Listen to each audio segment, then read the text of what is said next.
So finally, OnePlus has released the Nord series phones in the United States at only $179 for the Nord N100 and only $299 for the Nord N10 5G. These are even cheaper than when OnePlus first came on the scene almost 7 years ago. I'll leave links in the description below with current pricing and more information on each of these new devices by OnePlus. I don't know about you, but I'm glad to see OnePlus making more budget-friendly devices. In case you didn't know, I've had the OnePlus 1, OnePlus 3, OnePlus 7 Pro, and now I just switched back from the Pixel 4a 5G to the OnePlus 8T. I think offering these cheaper devices is one of the best ways to compete against other companies like Samsung and Motorola in the United States. They'll be able to get their devices in the hands of more people at a cheaper price point, and eventually they might upgrade to their more expensive devices later. Either way, I'd love to see other people using OnePlus devices out in the wild, but hey, that might just be me.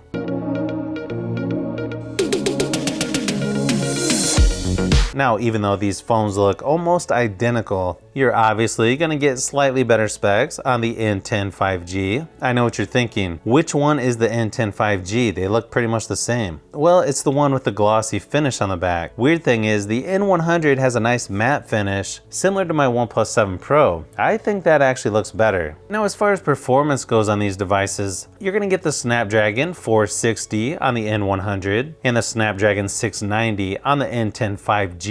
You also get 4 GB of RAM on the cheaper N100 and then 6 GB of RAM on the N10 5G. You're also going to get 64 GB of storage on the N100 versus 128 GB with the Nord N10 5G. In my testing, the performance on both devices are actually pretty good. Sure, the Geekbench test on the more expensive is quite a bit better, but I didn't notice much lag when it came to the cheaper N100 using the Snapdragon 460. And gaming on both phones were pretty smooth as well. I will admit though, the N10 5G looks pretty amazing with the better resolution. It also has the 90Hz plus a little more horsepower, but I still enjoyed playing games like PUBG Mobile, Asphalt 9, and Call of Duty Mobile on both devices. Personally, I think the names of these are a little bit confusing. Both devices are really nice choices if you're looking for a budget device under $300 or under $200 that doesn't add a lot of bloatware like some of the other manufacturers out there.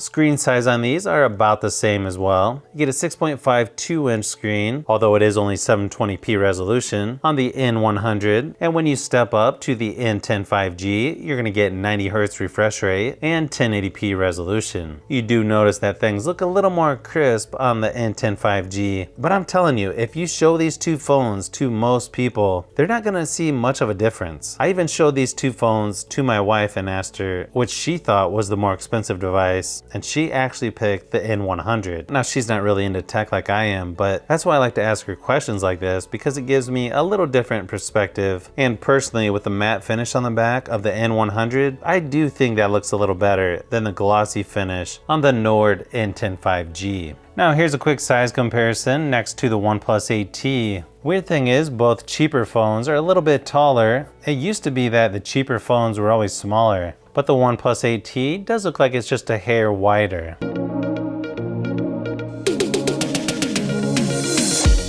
Now, when it comes to speakers, you're gonna get dual speakers on both, which is great, although the bottom firing speaker does sound a little bit louder than on the earpiece. I'm just glad they have dual speakers set up like this, because usually in budget devices, you're only gonna get the speaker on the bottom. To me, both phones sound pretty much the same, and the nice thing is you get a headphone jack on both. But here's a quick sound test from each phone, just to give you an idea of what to expect.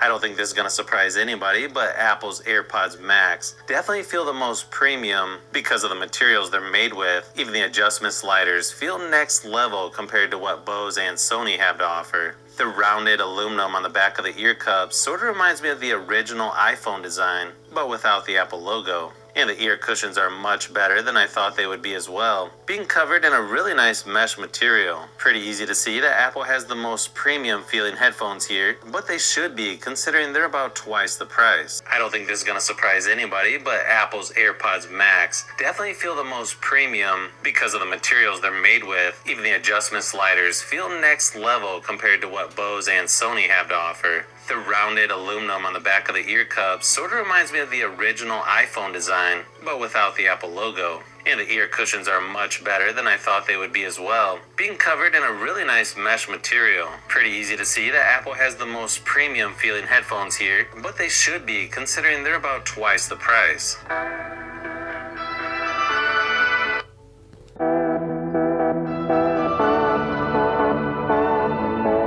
Both phones also feature a pretty large battery with 5,000 mAh on the N100 and then a slightly smaller 4,300 mAh on the N10 5G. But with that one, you're going to get the Warp Charge 30T, where you only get the 18 watt fast charging on the N100, which is respectable, but definitely no warp charging speed. I still have to do a little more testing on these two phones as far as battery life goes, but I'll definitely have to start comparing these two phones to other budget devices to see how they stack up.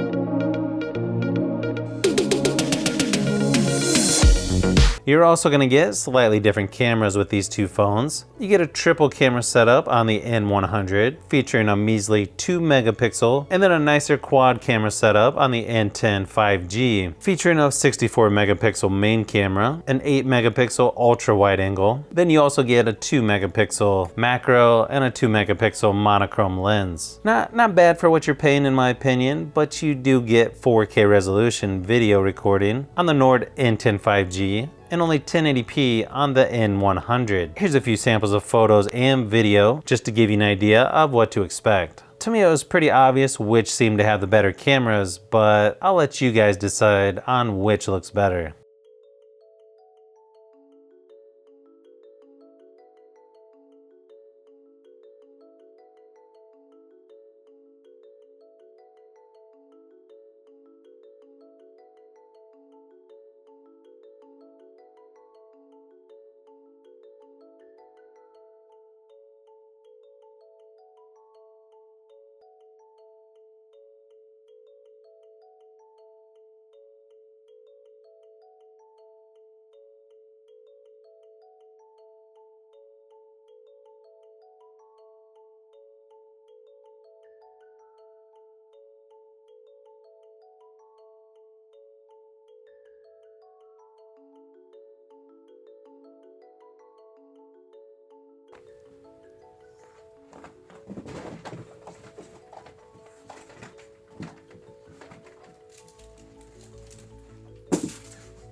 So hopefully this video gave you a little more info on the new Nord N100 and Nord N10 5G. Overall, I really like what OnePlus is doing with these two entry-level phones, and I think the fact that both are available on carriers like T-Mobile, besides just being unlocked on the OnePlus website and on Amazon, it should really help them in gaining market share in the United States against the competition. So if you've made it this far into the video, you may want to say thanks by subscribing, and don't forget to give a thumbs up if this video was helpful. This is Brian from Fishbee Productions. Thanks for watching, and I'll see you on the next one.